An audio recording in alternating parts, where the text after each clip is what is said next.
Hello students, class 9. Today I am telling you the contemporary in the democracy in the contemporary word आपको पढ़ाया जा रहा था। इसमें हमने दो देशों की कहानियाँ पढ़ी कि किस तरीके से एक चाइल्ड कंट्री में एलांडे को ओवरथ्रोन किया गया and finally military coup Augusto Pinochet ने वहाँ रूल किया, लोगों को काफ़ी टॉर्चर किया, कई सारे लोगों को मार दिया। जबकि सल्वाडोर एलेंडे का जो शासन था वहाँ उसने मिल्क और ब्रेड दिया पुअर्स को, लैंडलेस लेबरों को लैंड डिस्ट्रीब्यूट किया, एजुकेशंस में रिफॉर्म्स किया, माइनिंग पॉलिसी में सुधार किया। तो कुछ एक काम शायद कुछ जो लोग हैं उनको पसंद नहीं आए और मिलिट्री कूप ने बार बार एलांडे को फोर्स किया कि वो रिजाइन कर दे, इधर देश छोड़ के चला जाए। तो अपने रेडियो में उन्होंने एड्रेस किया पीपल्स को एंड वो उनकी लास्ट स्पीच थी। और फाइनली हमने देखा कि एक रेफरेंडम जो एक जनमत संग्रह कराया, रेफरेंडम मीन्स जनमत संग्रह कराया, तो उसमें उसे न जाने क्यों लगा कि 17 ईयर्स रूल करने के बाद वो लोग उसे चूज करेंगे। बेवकूफ़ी थी उसकी, क्योंकि लोग तो वैसे ही उसके शासन से काफ़ी परेशान थे। कहीं ना कहीं सल्वाडोर एलांडे के शासन से उसको कंपेयर करते थे। जब कभी कोई भी डेमोक्रेसी का फेवर करता था, एलांडे के शासन का फेवर करता था, तो उसको जेल में डाल दिया जाता था।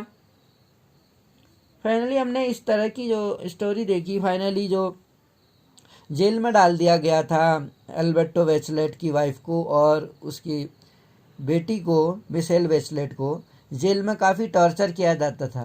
तो 2006 में वो फाइनली प्रेसिडेंट के इलेक्शंस लड़ा और जीत गई। और उसने कहा कि उसने एक कड़वा अनुभव बचपन में देखा है। इसी तरह से हमने पोलैंड के बारे में लेच वेलेसा का देखा कि किस तरह से ट्रेड यूनियन बनाए गए और वहाँ कई सारे अधिकार नहीं थे, इलेक्शंस नहीं लड़ सकते थे, अधिकार दिए गए। 19th सेंचुरी में अगर हम देखें स्ट्रगल फॉर डेमोक्रेसी, जो डेमोक्रेसी के लिए स्ट्रगल था वो चलता रहा। बेसिकली हम देख सकते हैं पॉलिटिकल इक्वलिटी मिलना, बहुत सारे जैसे बहुत देश आज़ाद हो चुके थे लेकिन आज़ाद होकर भी वुमेंस को इक्वलिटी नहीं दी जाती थी।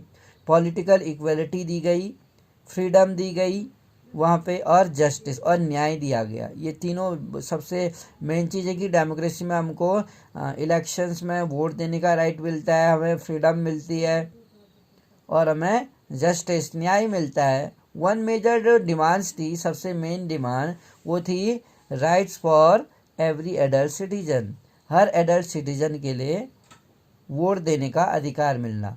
मैनी यूरोपियन कंट्रीज में हम देखते थे that were becoming more democratic, जो डेमोक्रेटिक तो बन रहे थे लेकिन रियल सेंस में उनको वोट देने का अधिकार ही नहीं था। Did not initially allow people to vote, लोगों को वोट देने का राइट नहीं दिया गया था। इन सम कंट्रीज में ओनली पीपल ओनिंग, कुछ देशों में तो वोट वही कर सकते थे जिनके पास कुछ प्रॉपर्टी थी, यानी प्रॉपर्टी के बेस में वोट देने का अधिकार देना। और डेमोक्रेटिक कंट्री होते हुए एक कहाँ तक सही था। ऑफन वुमेन, और कई बार तो कई देश तो इवन अमेरिका जैसे देश में, ब्रिटेन जैसे देश में वुमेन्स को वोट देने का राइट ही नहीं था, यानी कि वुमेन्स को इक्वल रिप्रेजेंटेशन नहीं मिलता था। यूनाइटेड स्टेट ऑफ अमेरिका में हमने देखा जो नेल्सन क्या कहते हैं अब्राहम लिंकन थे, उस टाइम पे हम देखते थे black all over the country, जो यूनाइटेड स्टेट ऑफ अमेरिका में और जो काले लोग थे देश में ऑल ओवर द कंट्री में कुड नॉट एक्सेप्ट, उनको वोट देने का राइट नहीं था, राइट टू वोट नहीं था 1965 तक। यानी कि जो देश 4 जुलाई 1776 को इतना पहले आज़ाद हो गया हो, उन देश में 65 तक सभी लोगों को एक यूनिवर्सल एडल्ट फ्रेंचाइज के तहत वोट का अधिकार न मिलना काफ़ी स्ट्रेंज लगता है। दो स्ट्रगलिंग फॉर डेमोक्रेसी, वो लोग जो डेमोक्रेसी के लिए स्ट्रगल कर रहे थे वांटेड दिस राइट, वो एक ये अधिकार चाहते थे कि सभी लोगों को देश में बिना किसी डिस्क्रिमिनेशन के सभी कम्युनिटीज़ के लोग, चाहे रिच हो या पुअर हो, ब्लैक हो या वाइट हो, एजुकेटेड हो या अनएजुकेटेड हो, या उसका इकोनॉमिक कंडीशन कैसी हो, यानी कि एक वोट देने का अधिकार एक एज ए सिटीजन होने के नाते मिले, ना कि एज ए स्टेटस के नाते। एक स्टेटस के बेसिस पर वोट देने का राइट ना मिले, या जेंडर बेसिस पर वोट देने का राइट ना मिले, प्रॉपर्टी बेस पर वोट देने का राइट ना मिले, बल्कि सभी लोगों को इक्वली वोट देने का राइट मिले। इसी को हम, चाहे वो मैन हो या वुमेन हो, वुमेन्स को तो मैंने बताया कि बहुत लंबे समय तक डिस्क्रिमिनेट किया जाता था और पॉलिटिक्स से उनको दूर रखा जाता था। सोसाइटी में इक्वलिटी नहीं थी, डिस्क्रिमिनेशन था। तो चाहे मैन हो या वुमेन्स हो, रिच था या पुअर था, वाइट था या ब्लैक था, इसको बोलते हैं यूनिवर्सल एडल्ट फ्रेंचाइज, यानी कि after completing the minimum age for casting the vote, every citizen either male और फीमेल, रिच और पुअर, एजुकेटेड अनएजुकेटेड, उसको वोट देने का राइट होगा। इसको यूनिवर्सल सफरेजी बोलते हैं। द बॉक्स हियर टेल, ये बॉक्स यहाँ ये बताता है कि किस तरह से जो यूनिवर्सल सफरेजी थे, जो सार्वभौमिक मताधिकार था, वो दिया गया संसार के कई देशों में। When was universal adult franchise, सार्वभौमिक जो मत देने का अधिकार है सभी लोगों को, सभी कम्युनिटी के लोगों को एक इक्वलिटी के बेस पर, एज ए सिटीजन के बेस पर वोट देने का राइट दिया गया। तो न्यूजीलैंड दुनिया का पहला ऐसा देश बना जिसने महिलाओं को वोट देने का राइट दिया। इवन अमेरिका भी नहीं था। रशिया में 1917 में वो महिला को, क्योंकि पूरी जगह पर वर्ल्ड में ये वुमेंस ने स्ट्रगल किया, मूवमेंट्स किए, एक अवेयर हुई वुमेंस, एजुकेशन ली उन्होंने, तो इस तरीके से अपने अधिकारों के प्रति, वो जब अधिकारों के प्रति अवेयर थी तब उन्होंने क्या किया, एक मूवमेंट किया। लंबे समय तक ये मूवमेंट चला, एक इक्वलिटी के लिए, एक डिस्क्रिमिनेशन चला आ रहा था, जो इक्वलिटी नहीं थी, जो जेंडर बेस्ड डिस्क्रिमिनेशन सोसाइटी में देखा था, उसके अगेंस्ट महिलाओं ने आखिर आवाज़ उठाई। हम देख सकते हैं 1900 तक न्यूजीलैंड पर, 1900 तक, यानी कि 1893 से बात चल रही है। 1900 तक हम देखें, जबकि साउथ अफ्रीका तो 1994 में आज़ाद हुआ, काफ़ी बाद में, तो वहाँ तो वैसे भी रेशियल था, डिस्क्रिमिनेशन था, रंग भेद नीति थी, वहाँ पर काले और गोरों के प्रति डिस्क्रिमिनेट किया जाता था। काले लोगों को उतने अधिकार नहीं थे जितने गोरे लोगों को थे। तो जो हम देखते हैं न्यूजीलैंड में कि 1900 तक न्यूजीलैंड ही शायद दुनिया का ऐसा देश था जहाँ पर हर एडल्ट को, मैन और वुमेन को, वोट देने का राइट था। बट लेकिन अगर हम मैप में गो बैक करें, जो वापस जाएं, तो हम देख सकते हैं बहुत अदर कंट्रीज़ को भी मार्क डेट डेमोक्रेसीज, जहाँ डेमोक्रेसीज तो थी शुरू से ही, 20वीं सेंचुरी से ही जहाँ डेमोक्रेसी तो थी, लेकिन these country had by than government elected by a significant number of people. लेकिन डेमोक्रेटिक होने के बावजूद भी वहाँ पर जो लोग वोट करते थे वो कुछ स्पेशल या एक सिग्निफिकेंट जो इनका महत्व था वो लोग ही वोट करते थे। यानी कि एक देश में रहने वाले सभी लोग वोट ना करें, बल्कि किसी एक अपर कास्ट, अपर क्लास के जो लोग हैं या जो रिच लोग हैं वो ही वोट करें। तो लगता है कि कहीं ना कहीं एक वर्ग में क्या था, एक भेदभाव था, जो एक रिच और पुअर में एक भेदभाव देखा जाता है कि एक देश में सिटीजन होने के बावजूद भी सभी लोग वोट ना करें। जब सभी लोग वोट नहीं कर रहे हैं तो क्या लगता है कि इक्वलिटी दी जाती होगी, पक्षपात होता होगा, रिच लोगों को ज़्यादा इम्पोर्टेंस दिया जाता होगा देश की पॉलिटिक्स में। तो कई सारे देशों में हमने ये देखा, कहता है कि पॉलिटिकल फ्रीडम नहीं थी, मोस्टली मैन, और मोस्टली मैन को ज़्यादा ग्रांट किया जाता था पॉलिटिकल फ्रीडम, आज़ादी थी।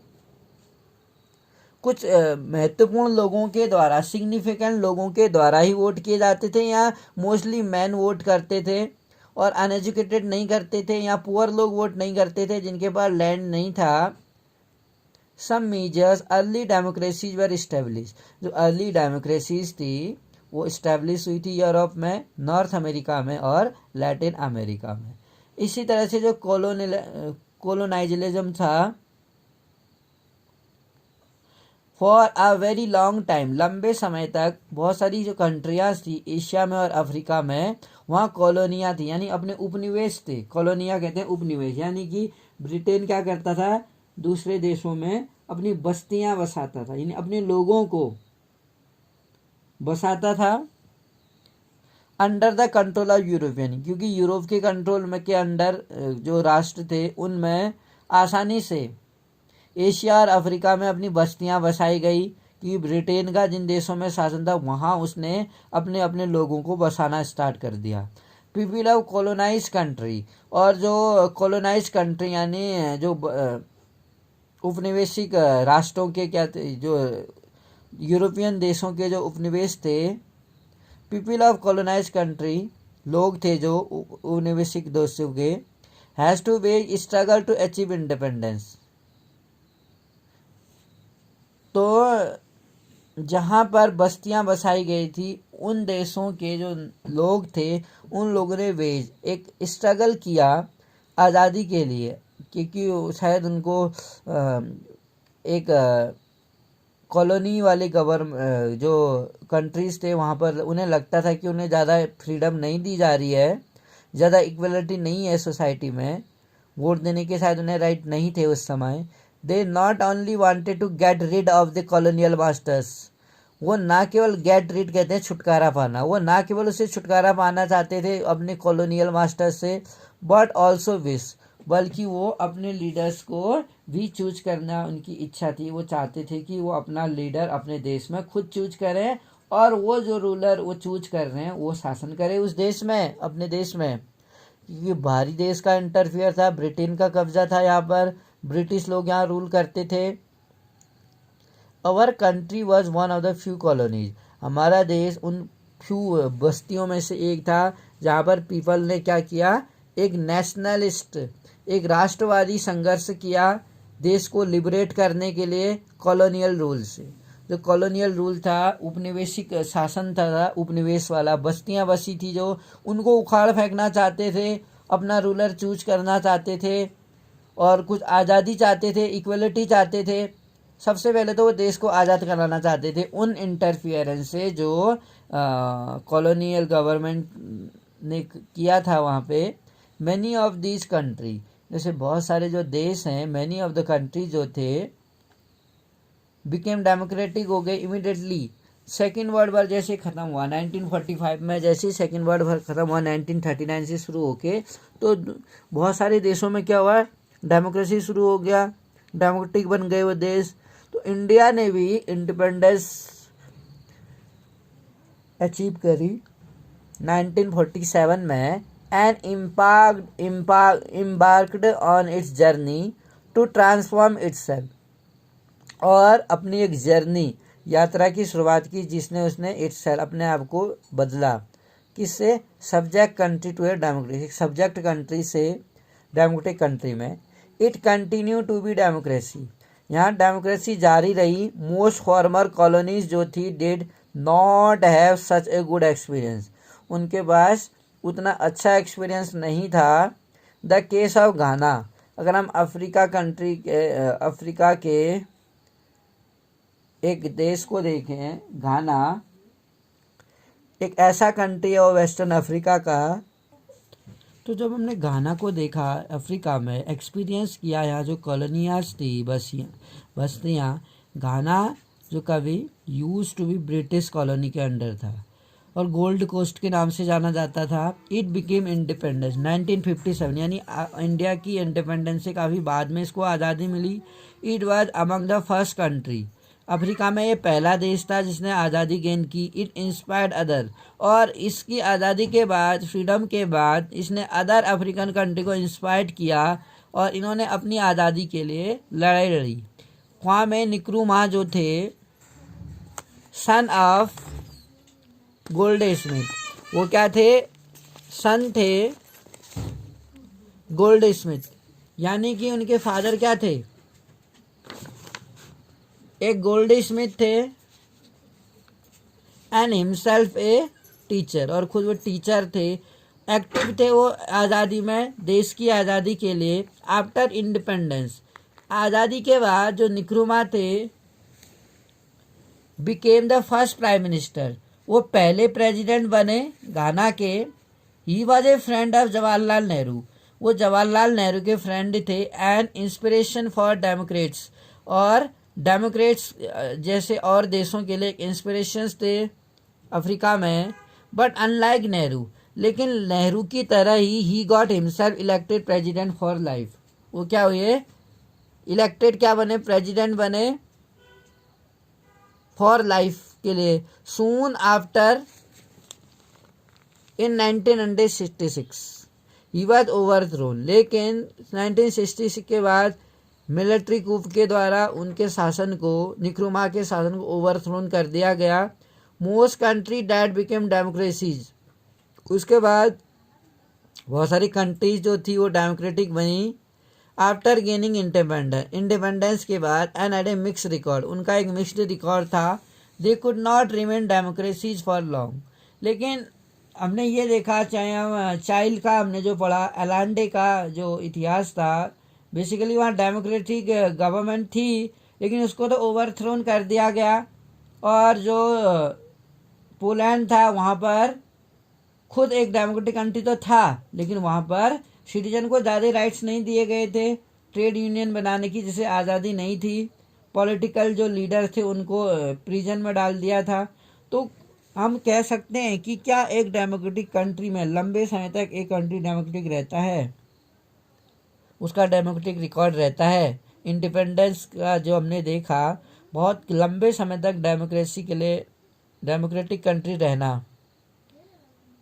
रिसेंट फेसिस को अगर हम देखें, next big push towards the democracy को देखें, 1980 के बाद से द डेमोक्रेसी वाज रिवाइव्ड की गई कई सारे कंट्रीज में लैटिन अमेरिका के। The disintegration of Soviet union, जैसा कि हमने देखा था पोलैंड पर किसका शासन था, सोवियत यूनियन का था। सोवियत यूनियन के अंडर काम करती थी वहाँ की गवर्नमेंट, लेकिन जैसे डिसइंटीग्रेशन हुआ वहाँ पर एकीकरण नहीं हो पाया सोवियत यूनियन का, इससे एक्सेलरेटेड हो गई वहाँ की प्रोसेस। और from the story of Poland, और पोलैंड की कहानी से हमें पता चलता है, we know that the Soviet Union control, Soviet Union Poland को ही नहीं, पोलैंड जैसे और भी अन्य देशों को क्या कर रहा था, रूल कर रहा था, उन पर शासन चला रहा था।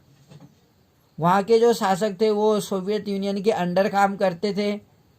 तो इट्स नेबरिंग जो कम्युनिस्ट थे कंट्रीज इन ईस्टर्न यूरोप में, Poland and several other country became free, Poland और अन्य कई देश क्या हुए, फ्री, आज़ाद हो गए सोवियत यूनियन के कंट्रोल से 1989 में। पर ऐसा कब हुआ, जब सोवियत यूनियन का क्या हुआ, डिसइंटीग्रेशन हुआ। तो कम्युनिस्ट की सरकार थी, क्योंकि वहाँ पर फाइनली सोवियत यूनियन टूट गया 1991 में, और सोवियत यूनियन कंप्राइज 15 रिपब्लिक। और सोवियत यूनियन से, क्योंकि महाशक्ति कहलाता था, रशिया सबसे बड़ा देश था, शक्तिशाली देश था, उस देश से 15 जो कंट्रीज थे वो अलग हुए, रिपब्लिक्स बने, उन्होंने इंडिपेंडेंट पाई, स्वतंत्र हुए। Most of them became democratic, इसमें बहुत सारे देश डेमोक्रेटिक बन गए, डेमोक्रेसी आई वहाँ पे। और सोवियत का जो कंट्रोल था उन देशों में वो ख़त्म हो गया। On eastern Europe and the break of Soviet Union के ब्रेक से, विखंडन से एक बड़ा बदलाव आया, संसार के जो पॉलिटिकल मैप था उसमें काफ़ी बदलाव देखने को मिला था। इसी तरह से अगर हम इन दिस पीरियड्स में जो मेजर चेंजेस देखें ऑल्सो टुक प्लेस, वो हमने भारत के कई सारे पड़ोसी देशों में भी देखा, कई सारे चेंजेस हमें देखने को मिले भारत के पड़ोसी देशों में।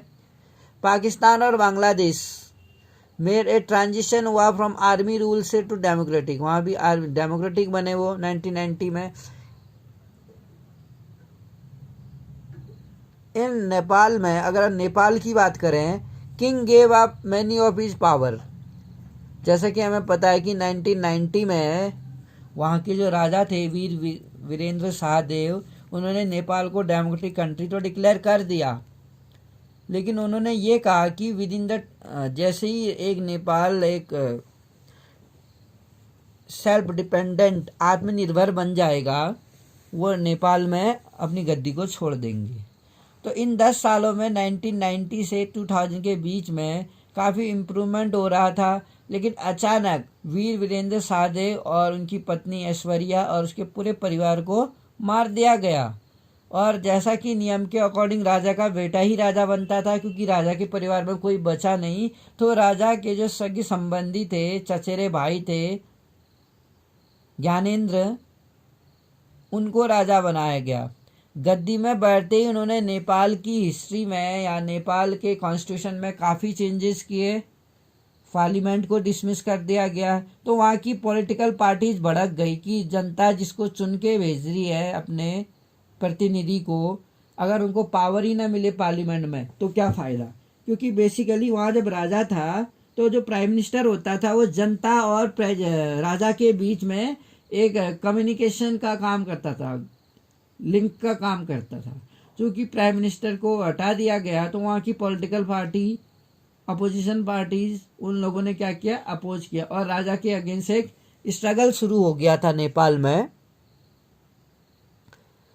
कॉन्स्टिट्यूशनल मोनार्च था वो, to be guided by elected leader. However these changes were not permanent.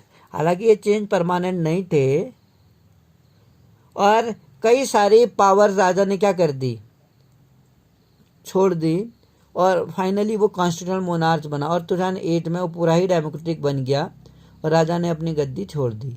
These changes were not permanent. In 1999 में जो जनरल मुशर्रफ था, वो पाकिस्तान का आर्मी जनरल था, ब्रॉट बैक आर्मी रूल्स, दोबारा से स्थापित किया उसने 2000 पाकिस्तान में।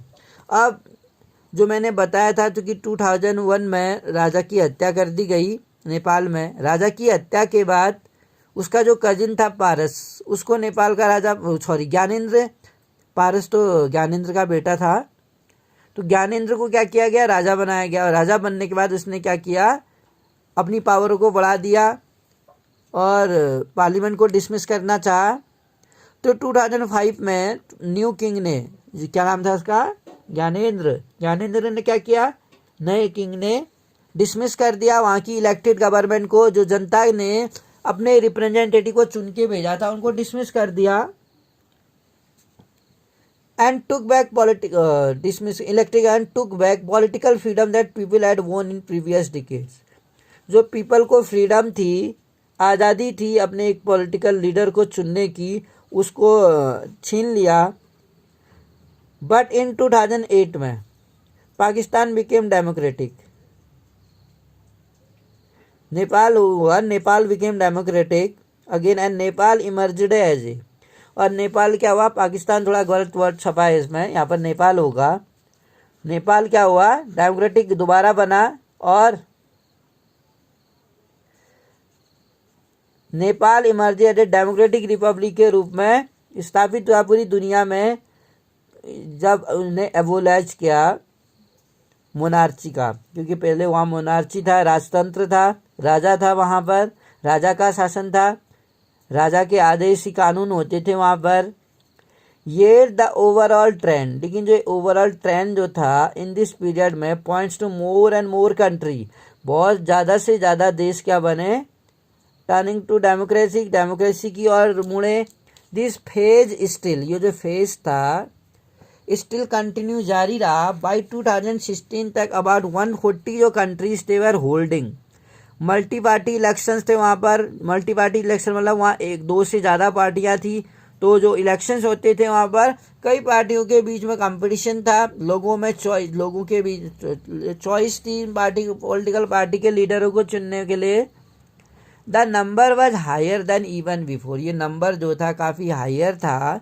मोर देन 80 जो थे, 80 से ज़्यादा प्रीवियसली नॉन डेमोक्रेटिक जो कंट्री थे हैव मेड सिग्निफिकेंट एडवांस था टुवर्ड डेमोक्रेसी की और 1980 में।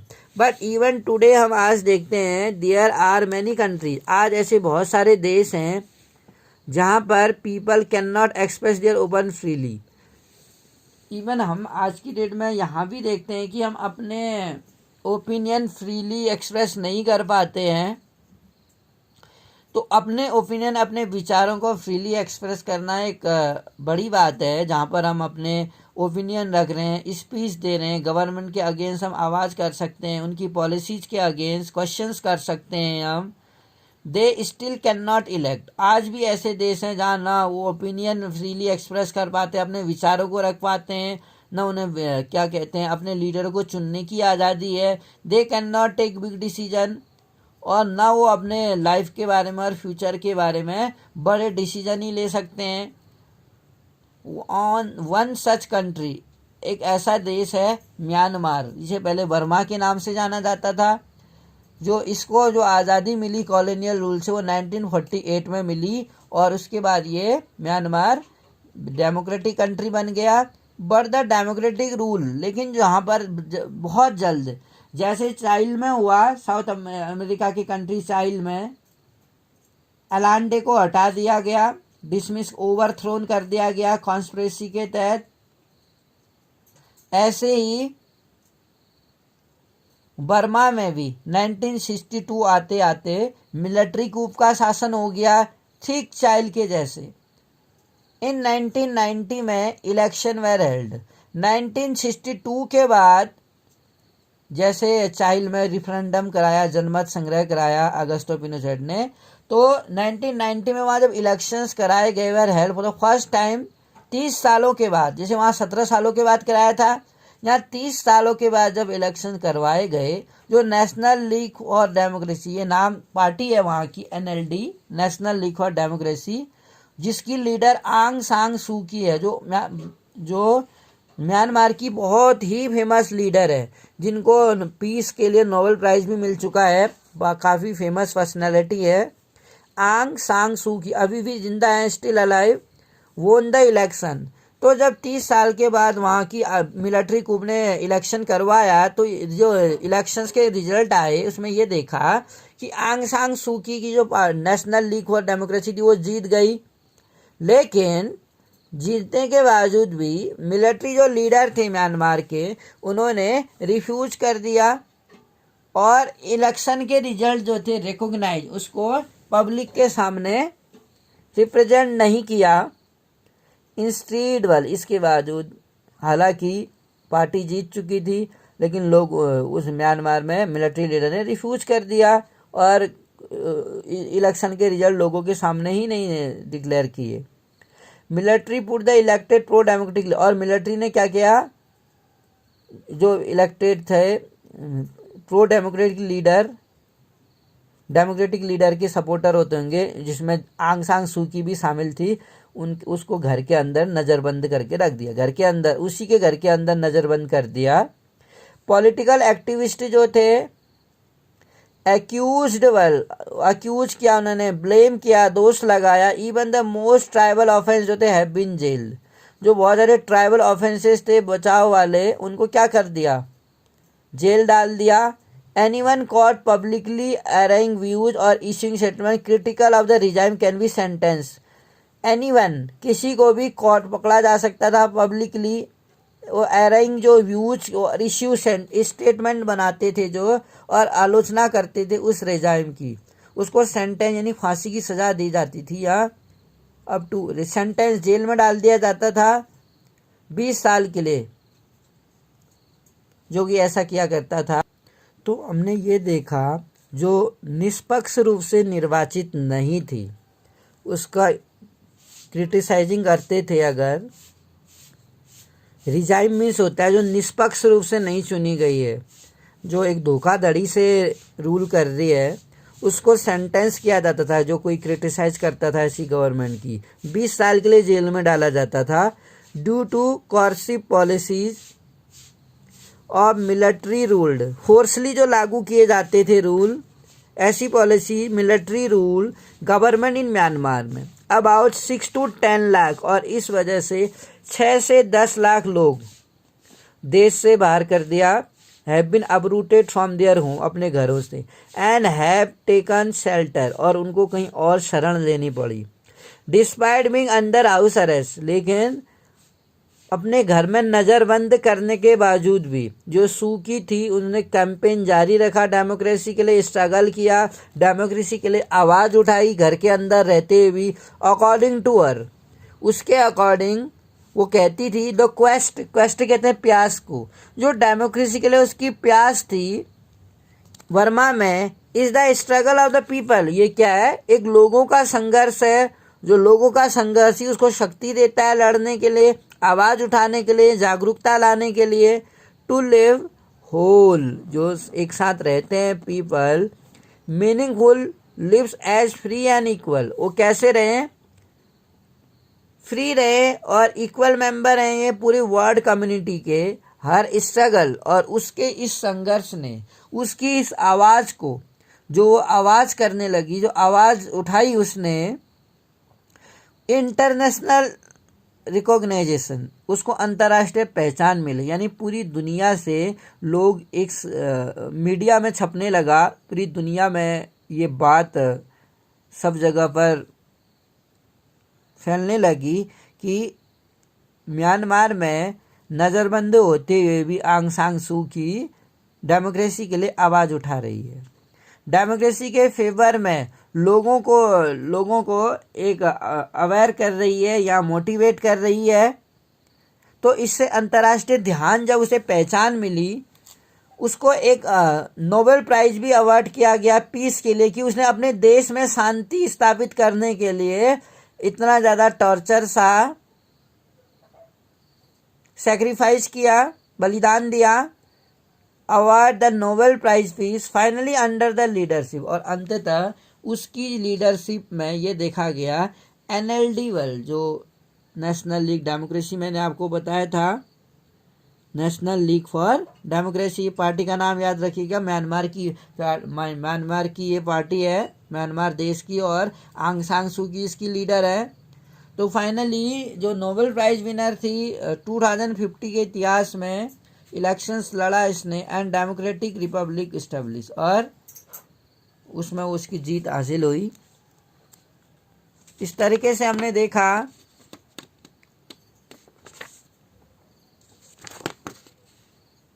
इंटरनेशनल ऑर्गेनाइजेशंस की। अगर हम बात करते हैं, जो इंटरनेशनल ऑर्गेनाइजेशन होते हैं, अंतर्राष्ट्रीय संगठन, let us respond to question that came up in conversation, does an increase in the number of democratic country. क्या एक कन्वर्सेशन अगर हम लें, अंतर्राष्ट्रीय संगठनों को अगर हम इसमें शामिल करते हैं, देखते हैं इंक्रीज है, जो बहुत सारी डेमोक्रेटिक कंट्रीज बढ़ते जा रहे पूरे संसार में, automatically led to democratic relations है उनका दूसरी कंट्रीज के साथ, एक अच्छा रिलेशन बनाना, एक पीस क्रिएट करना, ब्रदरहुड, भाईचारे से रहना।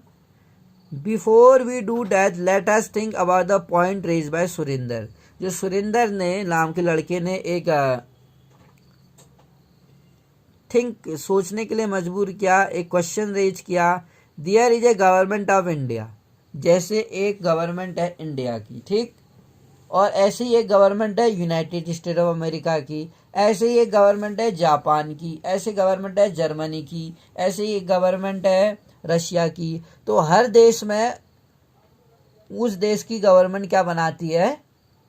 रूल बनाती है लोगों के लिए, ठीक हो गया।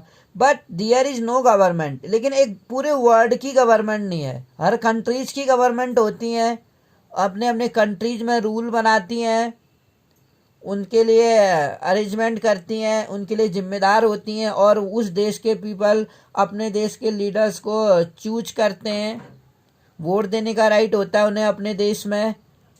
लेकिन क्या इस पूरी दुनिया के लिए भी कोई गवर्नमेंट है जो इस पूरी दुनिया पे रूल करे?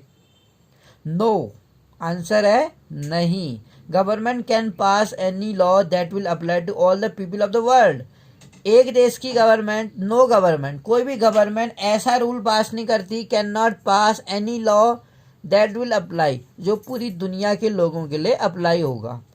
ना अमेरिका की गवर्नमेंट कर सकती है, ना रशिया की, ना ब्रिटेन की, और ना जर्मनी की, ना ऑस्ट्रेलिया की, यानी किसी भी देश की गवर्नमेंट, मेरा कहने का अर्थ है, ऐसा रूल नहीं लागू कर सकती जो पूरी दुनिया के लिए अप्लाई हो।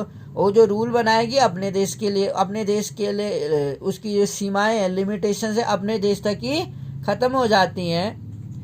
If there are no rules are rule, यदि कोई रूलर ही नहीं होते, कोई शासक ही नहीं होते जो शासन करते अपने देश में, तो यहाँ पर हम how can we apply the two features, democracy के दो फीचर्स हैं, कैसे अप्लाई होते। दिस टू फीचर्स हमको रिकॉल करने पड़ेंगे। That rulers should be elected by the people, वो है कि डेमोक्रेटिक कंट्री में सबसे पहला पॉइंट क्या है, जो रूलर्स हैं वो पीपल के द्वारा इलेक्ट होंगे, और people should have basic political freedom, और लोगों को बस बेसिक जो चीज़ें हैं पॉलिटिकल फ्रीडम उन्हें मिलेगी। While Surender is right in simple sense, अगर हम सुरेंदर की बात सोचें तो कहीं ना कहीं जो सुरेंदर है, यहाँ पर दो फरीदा और राजेश और सुष्मिता, इन का कन्वर्सेशन चल रहा है। Later we will study about the conversation.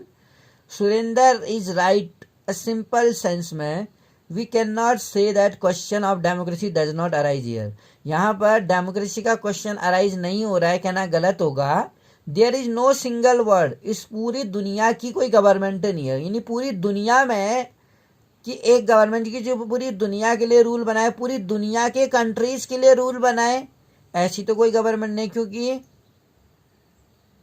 Government कब बनती है, जब उस देश के पीपल वोट करते हैं।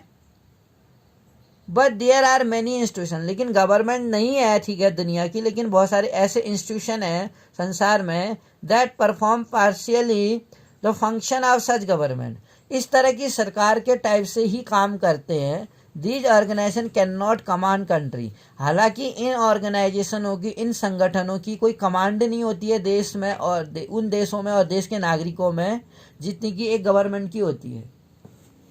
एक देश के अंदर एक गवर्नमेंट की जो पीपल के द्वारा चुनी गई है उनकी कमांड ज़्यादा होती है, उनकी पावर ज़्यादा होती है इन कंपैरिजन टू जो वर्ल्ड लेवल में ऑर्गेनाइजेशन बने हैं, जैसे यूएनओ है, यूनाइटेड नेशन ऑर्गेनाइजेशन, यूनेस्को है, United Nation and Education Scientific and Cultural Organisation, UNICEF है, वर्ल्ड हेल्थ ऑर्गेनाइजेशन है, वर्ल्ड ट्रेड ऑर्गेनाइजेशन है। जितने भी इंटरनेशनल ऑर्गेनाइजेशन है इनकी जो पावर्स है वो उस देश की गवर्नमेंट के मुकाबले में कम होती है, फोर्सली लागू नहीं कर सकते हैं वो लॉज को। दे डू मेक रूल्स, वो भी रूल्स बनाते हैं। पुट लिमिट्स, उनकी सीमाएं होती हैं। On what government can do, consider these points को अगर हम देखें। What make law and rules to government? Who makes? कौन बनाता है ये कानून और रूल्स, नियमों को जिसके कारण गवर्न किया जाता है। टू सीज, ये देखने के लिए, seas that do not fall within the boundary, govern that seas, the seas जो किसी बाउंड्री में नहीं आते हैं, within the country, do not of any one country, किसी एक देश की सीमा के अंदर नहीं आते हैं। Who take steps to control, आखिर जो इन्वायरमेंट है, अब इन्वायरमेंट हमारे देश है तो हमारे देश का इन्वायरमेंट, लेकिन इन्वायरमेंट पूरी अर्थ का होता है, क्योंकि अगर किसी अर्थ के किसी एक पार्ट में तेजी से अगर डिफॉरेस्टेशन हुआ या पॉल्यूशन हुआ तो उसका इम्पैक्ट क्या होगा। जैसे अभी एक बीमारी आई तो पूरी दुनिया में इसका इफेक्ट पड़ा, ऐसे ही इन्वायरमेंट रिलेटेड है या वाटर पॉल्यूशन है, ये इश्यूज ऐसे हैं जिसका पूरी दुनिया में असर पड़ेगा। तो क्या कंट्रोल, कैसे स्टेप्स ले, क्या कदम उठाए जा सकते हैं जो इन्वायरमेंट डिग्रेडेशन हो रहा है, तेज़ी से इन्वायरमेंट पॉल्यूशन होता जा रहा है, या जो हमारा इकोसिस्टम है वो डिसबैलेंस हो रहा है, डिग्रेडेशन, कमियां आती जा रही हैं पर्यावरण में, हम देख रहे हैं। तो ये सभी किसी एक देश के लिए थ्रेटन नहीं है, ये पूरी दुनिया के देश के लिए एक थ्रेटन है, एक खतरा है कह सकते हैं हम। एक साथ पूरी दुनिया के देशों को इसके लिए सोचना पड़ेगा, मीजर्स अपनाने पड़ेंगे। तो यूनाइटेड नेशन जो है, यूनाइटेड नेशन 24 दिसंबर 1945 को इसकी स्थापना हुई थी। Has involve many convention on this question, तो कई सारे कन्वेंशन थे इस क्वेश्चन पर। That are now binding on most country, जो क्या कर रहे हैं, सभी देशों को आज की डेट में बात रहे हैं, तो हम देखते हैं the UN is a global association. जो यूनाइटेड नेशन है वो एक वैश्विक स्तर पर एक संगठन एसोसिएशन है, पूरी दुनिया के देशों का एक संगठन है यूएनओ, जिसमें पूरी दुनिया के देश क्या करते हैं, मेंबर हैं। तो क्या करते हैं, कॉपरेशन, एक दूसरे को कॉपरेट करते हैं, इंटरनेशनल लॉ बनाते हैं, सिक्योरिटी एक सुरक्षा प्रदान करते हैं, इकोनॉमिक डेवलपमेंट एक पूरी दुनिया का आर्थिक विकास चाहते हैं, एंड सोशल इक्वलिटी और सामाजिक समानता, यानी कि पूरी दुनिया में लोगों को इक्वलिटी मिले, फ्रीडम मिले, एक समानता मिले, इन्वायरमेंट क्लीन हो पूरी दुनिया का, पॉल्यूशन ना हो, क्योंकि कहीं ना कहीं इससे पूरे देश, पूरी दुनिया के देश क्या होंगे, प्रभावित होंगे। तो ये जरूरी है कि पूरी दुनिया के देशों में के लिए एक संगठन बनाया जाए, जो संगठन क्या करे, पूरी दुनिया के देशों के लिए काम करे। अब रेड क्रॉस सोसाइटी है जो क्या करती है, जो डिजास्टर के टाइम पे, क्लाइमेटीज के टाइम पर जो भूखे लोग हैं या स्लम्स एरिया में रहते हैं उनकी मदद करती है रेड क्रॉस सोसाइटी। तो बेसिकली वर्ल्ड लेवल में भी रेड क्रॉस सोसाइटी है और इंडिया में भी रेड क्रॉस सोसाइटी है। तो रेड क्रॉस सोसाइटी किसी एक देश के लिए तो काम करती नहीं है। जैसे जब सेकेंड वर्ल्ड वॉर हुआ था या फर्स्ट वर्ल्ड वॉर हुआ था, तब रेड क्रॉस सोसाइटी ने काफ़ी जो जख्मी थे जो लोग या जो कष्ट में थे उन लोगों के लिए, जो भूखे मर रहे थे या जो अकाल पड़ गया था कभी, तो उस टाइम पर रेड क्रॉस सोसाइटी क्या करती है, ये भी इंटरनेशनल ऑर्गेनाइजेशन है। What happen when a country attack another country. अब आप सोचिए, जैसे मैंने आपको बताया, इसके लिए क्या था, यूएन सेक्रेटरी होता है जनरल, यूएनओ में जो हेड होता है।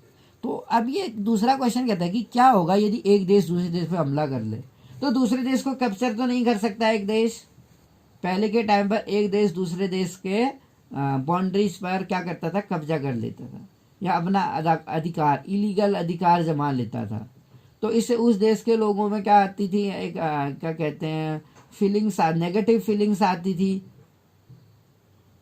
कि एक देश को दूसरे देश के द्वारा कैप्चर कर लिया जा रहा है। तो जब अगर ऐसा किया जाता था, क्या होगा कह रहा है, यदि एक बार ऐसा किया गया था, अमेरिका ने इराक में, वहाँ के शासक जो सद्दाम हुसैन था, तो ज़बरदस्ती वहाँ की सत्ता क्या की, उसे छीन ली गई और उसे फांसी पे टांग दिया गया सद्दाम हुसैन को। तो ऐसे कई सारे एग्जाम्पल है जहाँ हम देखते हैं कि एक देश दूसरे देश पर हमला कर देता है in an unjust manner, unjust तरीके से। कई बार हम इंडिया और पाकिस्तान की लड़ाई की भी बात करते हैं, लेकिन ये भले ही कितना ही टेररिज्म, आतंकवाद फैल जाए पाकिस्तान के द्वारा इंडिया की बाउंड्रीज में, लेकिन एक देश सीधे डायरेक्टली दूसरे देश पर हमला नहीं कर सकता, क्योंकि जो यूएन सेक्रेटरी है, काउंसिल है, एक ऑर्गेनाइजेशन है यूएन की, ये रिस्पॉन्सिबल है पूरी दुनिया में देशों के बीच में पीस क्रिएट करने के लिए, सिक्योरिटी देती है। एक देश दूसरे देश पर ऐसे ही हमला नहीं कर सकता, क्योंकि ये इनके बीच में पीस क्रिएट करना, अंडरस्टैंडिंग डेवलप करना यूएन सेक्रेटरी काउंसिल का मेन एम है। दुनिया के किसी भी देश के बीच में एक अंडरस्टैंडिंग और गुड रिलेशनशिप बनाना इस काउंसिल का मेन एम होता है। सिक्योरिटी प्रदान करती है कंट्रीज में लोगों को। अब एक देश अगर दूसरे देश में हमला करेगा, उस देश में आर्मी और एज वेल एज जो कॉमन सिटीजन होंगे उनकी जान को खतरा होगा, उनकी जान जा सकती है। इट कैन पुट टुगेदर, तो इसमें हम क्या कर सकते हैं, पुट टुगेदर, लोगों को साथ रख सकते हैं। इंटरनेशनल आर्मी बनाई जाए, जैसे एक इंटरपोल है, इंटरनेशनल पुलिस जिसे बोलते हैं, ऐसे ही एक इंटरनेशनल कोर्ट ऑफ जस्टिस है। जब सुप्रीम कोर्ट या हाई कोर्ट में जो मामले नहीं चलते, जो पूरी दो देशों के बीच में जो मामले चलते हैं या कंट्रोवर्सीज हो जाती हैं, या ऐसा भी होता है कि एक देश में एक रूलर के द्वारा बहुत ऐसे नियम बनाए जाते हैं जो पीपल के वेलफेयर में नहीं है। पहले तो उस देश में लोग प्रोटेस्ट करते हैं गवर्नमेंट के अगेंस्ट, जब गवर्नमेंट फिर भी चेंज नहीं करती है तो पीपल क्या करते हैं, यूएनओ में कर सकते हैं, यूएनओ में एप्लीकेशन दे सकते हैं कि उस देश में उस देश के शासक के द्वारा क्या किया जा रहा है, टॉर्चर किया जा रहा है या ऐसे नियम बनाए जा रहे हैं जो देश के लिए फेवरेबल नहीं है। अब ऐसे ही अगर हम बात करें, एक इंटरनेशनल आर्मी टेक एक्शन लेती है जो रॉन्ग डोर करता है, गलत तरीका अपनाता है, दूसरे देश पर कब्जा करना चाह रहा है, वहाँ के नागरिकों को परेशान कर रहा है। Who lends money to government, कौन होता है जो मनी देता है गवर्नमेंट को जब हमें ज़रूरत पड़ती है। एक देश की गवर्नमेंट को अगर मनी की ज़रूरत है तो कौन हेल्प करता है? यूएनओ तो नहीं करता है। इंटरनेशनल मॉनिटरी फंड है एक, अमेरिका में इसका मेन हेड ऑफिस है। इंटरनेशनल मॉनिटरी फंड, आईएमएफ जिसे बोलते हैं, डज, जिसको world bank, the world bank, और इसके अलावा वर्ल्ड बैंक भी है, वो लोन देता है। वर्ल्ड बैंक जो अमेरिका में है, जो लेकिन वो दुनिया में उन देशों की सरकारों को लोन देता है जिन सरकारों के पास रियली में संकट आया है, जिनके पास अर्निंग के सोर्स नहीं है। जो ऑलरेडी बहुत रिच हैं उन लोगों को फाइनेंस नहीं करता है वर्ल्ड बैंक। बिफोर लैंडिंग देने से पहले आज कंसर्न गवर्नमेंट, वो पूछता है कंसर्न गवर्नमेंट से to show all the accounts, सभी अकाउंट्स को, and direct it make to changes in its economic policy, जो भी देश की इकोनॉमिक पॉलिसी है उसमें चेंजिंग करने के लिए कहा जाता है। क्या जो ये डिसीजन है डेमोक्रेटिक होते हैं? So there are many institution, ऐसे कई सारे इंस्टीट्यूशन हैं वर्ल्ड लेवल पे जो फंक्शंस करते हैं। जैसे हमने अभी आईएमएफ के बारे में पढ़ा, वर्ल्ड बैंक के बारे में पढ़ा, जो दुनिया के उन देशों को लोन प्रोवाइड करता है जिनको इसकी ज़रूरत है। But we need to know, लेकिन हमें ये जानने की ज़रूरत है just how democratic these organisation are, ये जो ऑर्गेनाइजेशन है ये डेमोक्रेटिक भी हों। The yardstick here is whether each of the country has free and equal say, जो कंट्रीज में लोग हैं, कंट्री हैज़ फ्री, वो फ्री है, और equal say in the decision that affect them, जो डिसीजन लिए जाते हैं कहीं उनको अफेक्ट तो नहीं करते हैं। In this light let us examine the organisation of some of this world body, हम एग्जामाइन करें इन ऑर्गेनाइजेशन को जो वर्ल्ड बॉडी पे, वर्ल्ड लेवल पर हैं जो संगठन। Every one of the 193 member state, जो यूएन है, यूनाइटेड नेशन की अगर हम बात करें, इसके 193 मेंबर हैं। 1 सितंबर 2012 तक इसके 193 मेंबर हो चुके थे। UN has 1 vote in the UN general, जो यूएन है उसका 1 वोट रहता है। जनरल असेंबली उसका एक क्या है, हिस्सा है।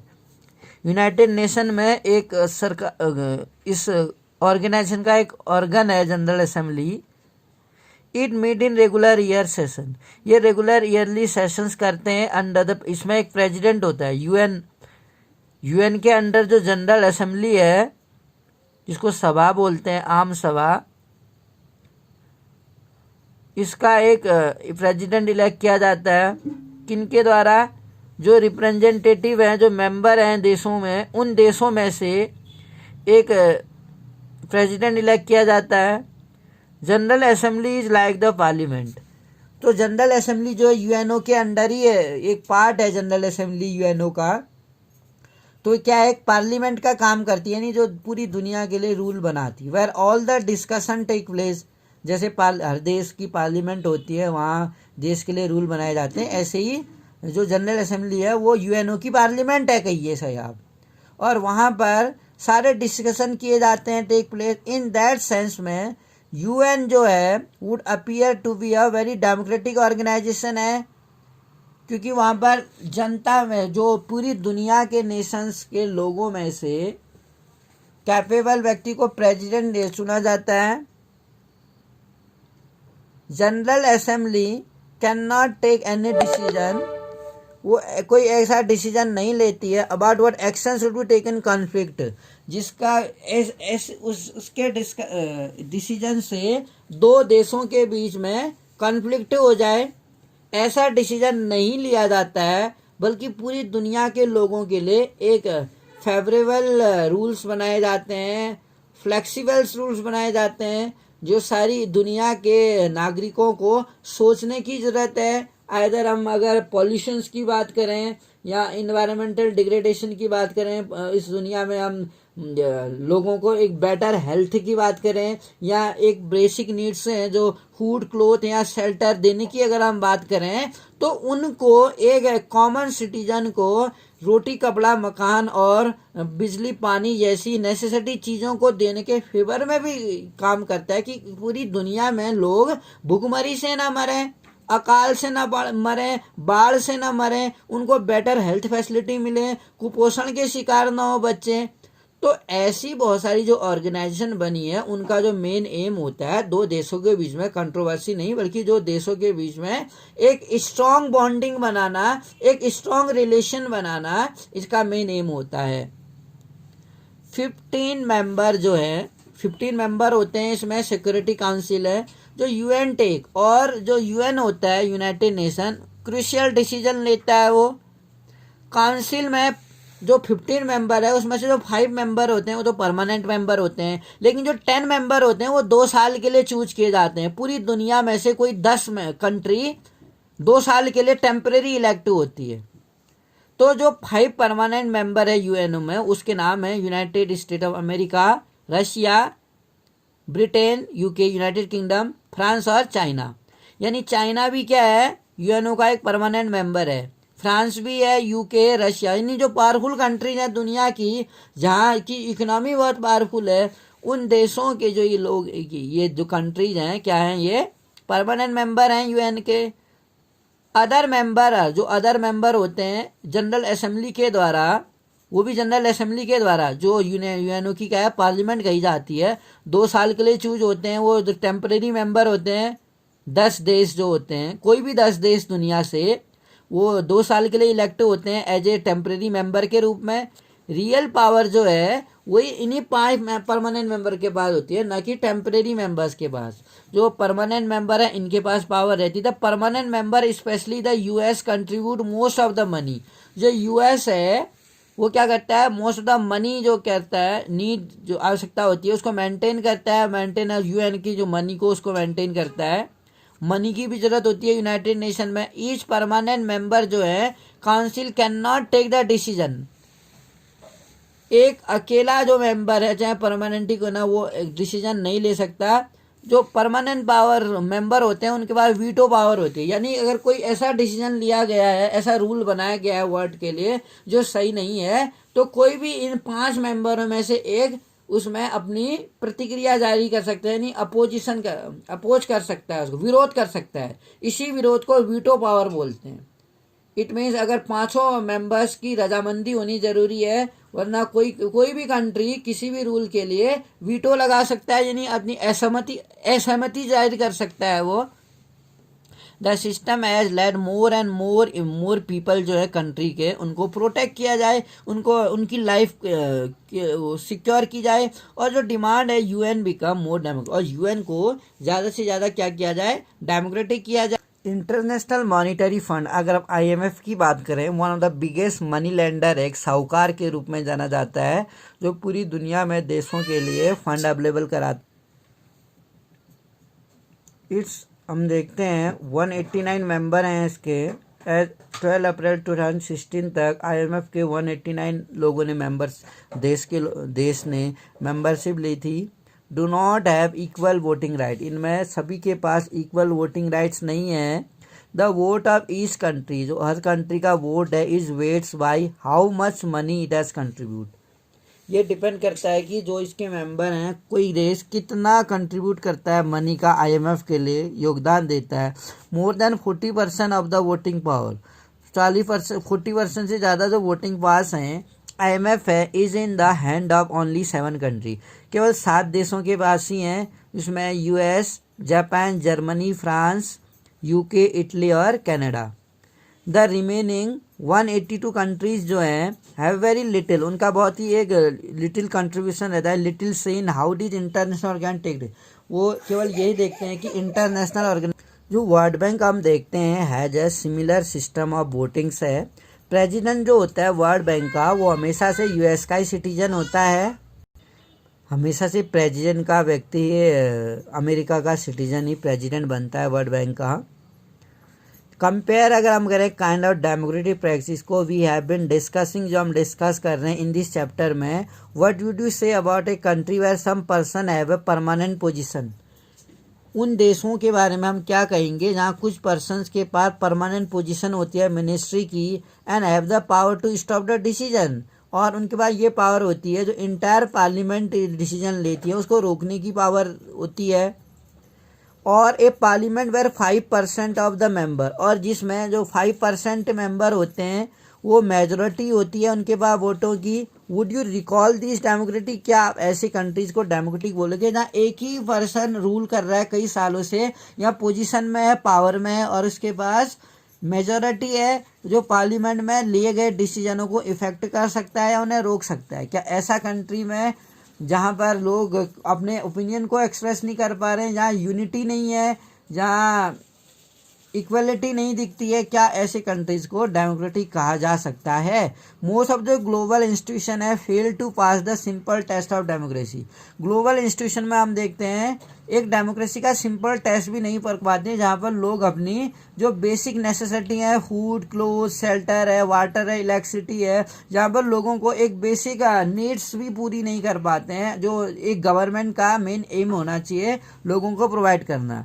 इफ ग्लोबल इंस्टीट्यूशन जो है are not democratic, or at least become more democratic than before, लेकिन पहले से ज़्यादा डेमोक्रेटिक वो बन ही सकते हैं, हालांकि वो लेस इफेक्टिव होते हैं, ज़्यादा इफिशिएंट नहीं है, क्विक डिसीजन वो नहीं ले पाते हैं, और ईयर टू और सभी कम्युनिटीज़ के लिए एक इक्वलिटी नहीं आ पाती है। Here too evidence is not very encouraging, यहाँ जो एविडेंस आते हैं वो हमेशा से इनकरेजिंग नहीं है। In fact while the nation are becoming more democratic, जो नेशन है वो ज़्यादा डेमोक्रेटिक बन रहे हैं।